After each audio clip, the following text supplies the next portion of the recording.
भारत के बंदरगाह। इस श्रृंखला में आज प्रस्तुत है कार्यक्रम तूतीकोरिन बंदरगाह।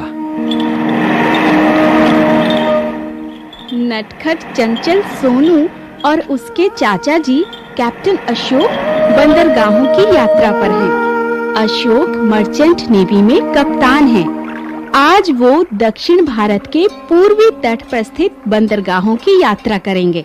तो चलिए उनके साथ हम भी चलते हैं दक्षिण भारत के पूर्वी तट पर। चाचा जी, अब हमारा जहाज किस ओर जा रहा है? सुनो बेटा, इस समय हम तमिलनाडु के समुद्री तट के साथ-साथ चेन्नई की ओर बढ़ रहे हैं। चेन्नई, यानी तमिलनाडु की राजधानी। हाँ, तुम तो बहुत समझदार हो गए, बिल्कुल ठीक समझे तुम। वो तो है। पर चाचा जी, यहाँ समुद्र का पानी मटमैला सा क्यों लग रहा है? अरे वाह बेटा, बहुत अच्छा प्रश्न पूछा है तुमने। क्या बात है, यहाँ का पानी मटमैला सा क्यों है? चलो मैं तुम्हें बताता हूँ।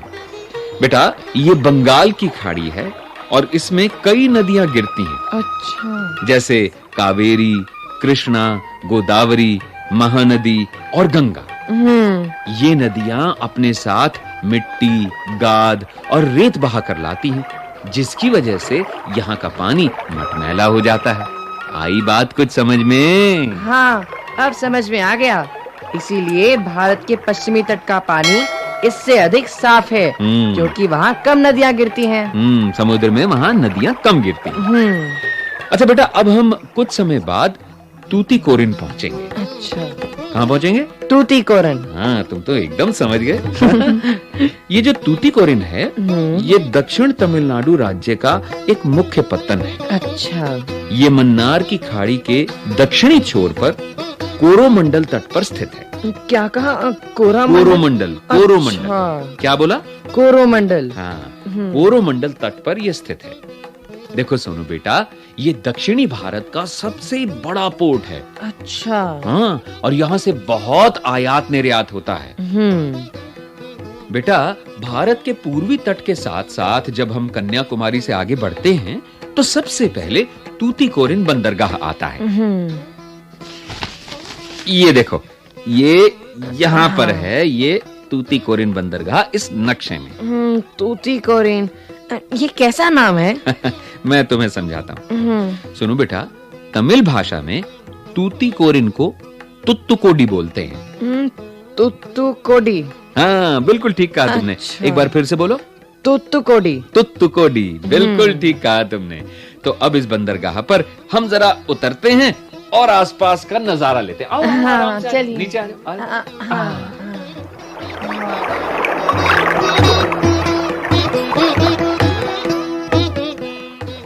तूतीकोरिन बंदरगाह पर पहुंचकर सोनू और अशोक जहाज से निकलकर आसपास के इलाके की सैर करते हुए आगे निकल जाते हैं।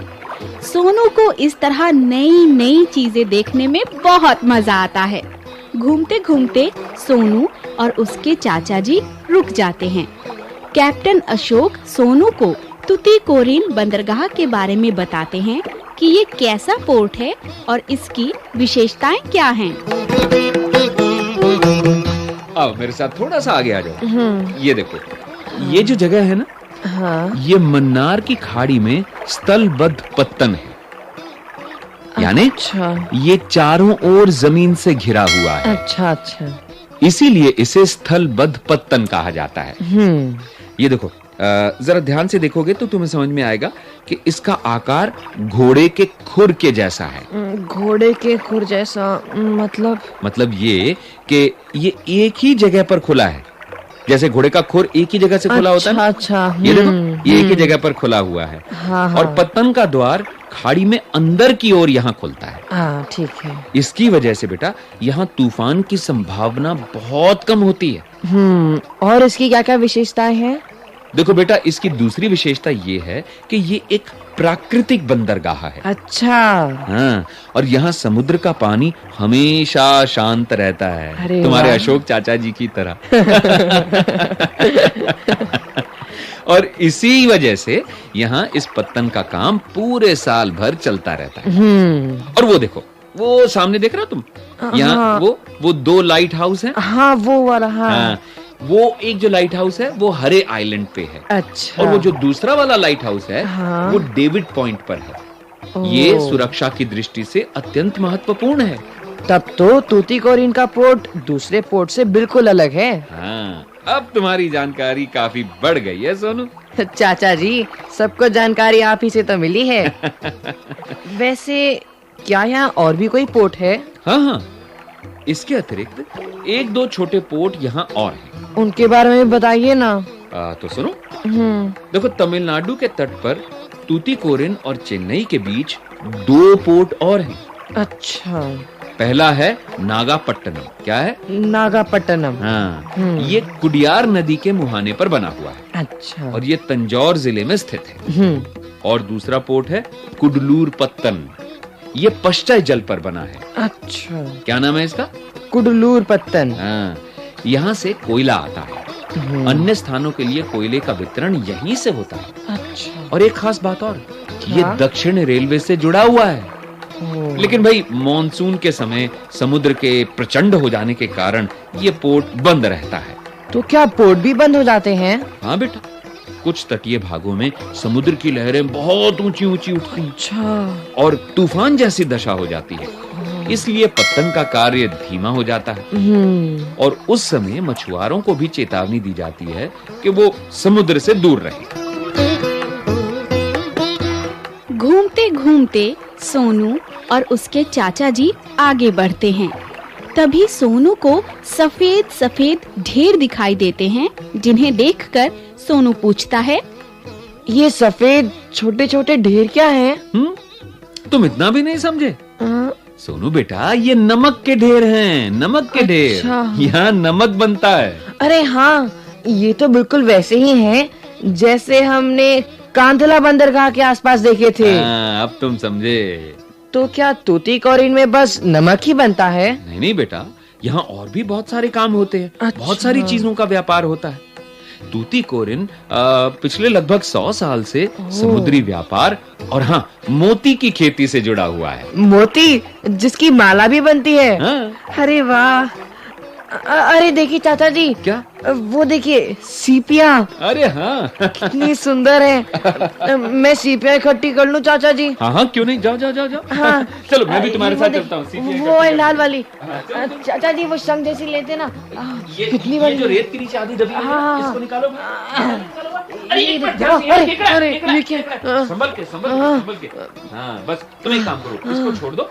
हाँ, दूसरी वाली उठाओ। अरे डरो ये मत। काटेगा तो नहीं ना? नहीं काटेगा, तुम बस इससे दूर हो जाओ। हाँ, इसको छेड़ो ठीक मत, है। ये तुम्हें कुछ नहीं कहेगा। चलो वहाँ सामने से सीपियाँ उठा लेते हैं। हाँ आओ ठीक मेरे है, साथ, आओ। चलिए। हाँ, ये लो। हाँ। सोनू बेटा, यहाँ के तट के आसपास कृत्रिम रूप से मोती तैयार किए जाते हैं। अच्छा। इसके अतिरिक्त यहाँ कपास की खेती भी बहुत होती है। ओह। तुम्हें अमेरिकन सिविल वॉर के बारे में कुछ पता है? हाँ, मैंने पढ़ा था थोड़ा सा। हाँ, तो अमेरिका की सिविल वॉर यानी गृह युद्ध के समय यहाँ की कपास की मांग बहुत बढ़ गई थी। हाँ। और तब ये छोटा सा नगर अंतर्राष्ट्रीय मानचित्र पर छा गया था। यानी ये बहुत प्रसिद्ध हो गया। हाँ। और फिर मदुरई, कोयम्बटूर के क्षेत्रों में सूती कपड़े के कारखाने खोले गए थे। अच्छा। और श्रीलंका, मलेशिया को भी यहीं से सामान निर्यात होने लगा। इसका मतलब कपास और मोती के लिए प्रसिद्ध है। भाई चाचा जी, मुझे तो यहाँ बड़ा अच्छा लग रहा है। देखिए चारों तरफ समुद्र, दूर दूर तक पानी और ठंडी ठंडी हवा। तभी तो चाचा जी आप यहाँ ज्यादा देर तक रहते हैं। भाई ऐसा है, समुद्र और मेरा तो बस चोली दामन का साथ है। पर अच्छी बात यह है कि तुम्हें भी समुद्र पे रहना या समुद्र के तट पे रहना बहुत अच्छा लगता है। हाँ चाचा जी, मुझे तो बड़ा मजा आता है। अच्छा वो देखो, एक और जहाज समंदर के अंदर। हाँ, वो रहा। हाँ। कितना अच्छा लग रहा है। और उस जहाज के ऊपर वो जो सूरज की किरणें ऐसे पड़ रही हैं, देखो बिल्कुल एक मृग तृष्णा सी बन रही है। हाँ। और सूरज की किरणें जब लहरों पे पड़ रही हैं तो एकदम लहरें सोने के जैसी लग रही हैं। खैर, ये बताओ सोनू बेटा, क्या तुमने श्री वी चिदम्बरम पिल्लई का नाम सुना है? श्री वी चिदम्बरम पिल्ले? जी नहीं, मैंने तो नहीं सुना। बेटा, वो भारतीय स्वतंत्रता संग्राम के प्रमुख सेनानियों में से एक थे। प्रमुख सेनानी? उन्होंने भारत का पहला स्वदेशी जहाज एसएस गायला सन 1906 में शुरू किया था। सन 1906 में? पर तब तो भारत में अंग्रेजों का राज था ना? हाँ बेटा, उस समय भारत पर अंग्रेजों का ही राज था। तब तो श्री चिदम्बरम को जहाज शुरू करवाने में बड़ी मुश्किलों का सामना करना पड़ा होगा। हाँ, ये तो है बेटा, पर वो बहुत परिश्रमी और बहुत बहादुर थे। अच्छा, तभी तो उन्होंने ऐसा कर दिखाया।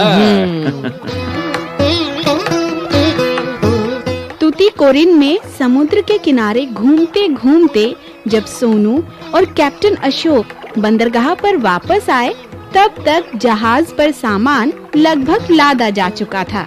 सोनू को बड़े बड़े कंटेनर्स दिखाई दिए और सोनू ने पूछा, चाचा जी, इन कंटेनर्स में क्या क्या सामान भरा जा रहा है? बेटा, यहाँ से कोयला, नमक, खाने का तेल और रसायन का व्यापार होता है। अच्छा। तूतीकोरिन का पत्तन बहुत आधुनिक है। वो इस पोर्ट के सारे काम कंप्यूटर्स, मशीनों और क्रेन से होते हैं। वाह। इसीलिए इसकी क्षमता बहुत ज्यादा है। और ये बड़े बड़े कंटेनर्स तुम देख रहे हो ना, इनमें व्यापार का सामान दूसरे देशों को भेजा जाता है। अच्छा। यहाँ से श्रीलंका और दक्षिण एशिया के देशों से बहुत व्यापार होता है। अरे सोनू, क्या हुआ? तुम यहीं क्यों बैठ गए भाई? चाचा जी, बस अब मैं थक गया हूँ, यहीं बैठकर आराम करूँगा। थक तो मैं भी बहुत गया हूँ, पर मुझे अभी कुछ काम करना है। मैं थोड़ी देर के लिए जहाज पर जाऊंगा, हाँ? और फिर लौट के आऊंगा। तब तक तुम यहीं बैठो, आराम करो। हाँ? हाँ, तब तक मैं सीपीओ से घर बनाता हूँ, फिर हम उसमें रहेंगे। अच्छा। तो फिर थोड़ा बड़ा घर बनाना। हाँ? क्यों नहीं चाचा जी? और कहीं और नहीं जाना, मैं आपके आता हूँ। जी चाचा जी।